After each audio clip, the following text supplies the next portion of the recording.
CCTV footage দেখে ওইটারকে তীরের ভয় দেখিয়ে সব সত্যি বের করলো রাঙ্গা। হ্যাঁ বন্ধুরা, আমরা এমনটাই দেখতে পাবো রাঙ্গামতি তীরন্দাজ ধারাবাহিকের আগামী পর্বগুলোতে। বৃন্দা চক্রান্ত করে একলব্যকে পুড়িয়ে মারার চেষ্টা করে। বৃন্দার প্ল্যান মতো রেস্টুরেন্টের একজন ওয়েটার ড্রিঙ্কসের মধ্যে পেট্রোল মিশিয়ে একলব্যের জামার মধ্যে ফেলে দেয়।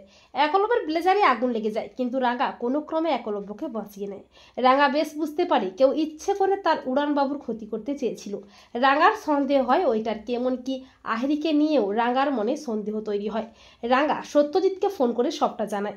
রাঙ্গা বাড়ি ফিরে এসে একেবারে ভেঙে পড়ে। তখন একলব্য রাঙ্গার পাশে দাঁড়িয়ে রাঙ্গাকে উৎসাহ দেয় হাতে তীর ধনুক তুলে নিয়ে অন্যায়কারীদের শাস্তি দিতে। এরপর সত্যজিতের সাথে রাঙ্গাও যায় আসল অপরাধীকে হাতে নাতে ধরতে। অফিসার সত্যজিৎ সিসিটিভি ফুটেজে দেখতে পায় ওয়েটার কোল্ড ড্রিঙ্কসের মধ্যে পেট্রোল মেশাচ্ছে, এমনকি কাকে যেন ফোন করে বলছে কাজ হয়ে গেছে ম্যাডাম। ওয়েটারকে চেপে ধরে সত্যজিৎ বলে, সত্যি করে বল, কে তোকে বলেছিল একলব্য বসুর ক্ষতি করতে? কার কথাতে করেছিস বল। ওইটার কোনো মতেই মুখ খোলে না। তখন রাঙ্গা তীরের ভয় দেখিয়ে ওইটারকে বলে, সত্যিরে বল, তা না হলে তীর দিয়ে এফর ওফর করে দিব।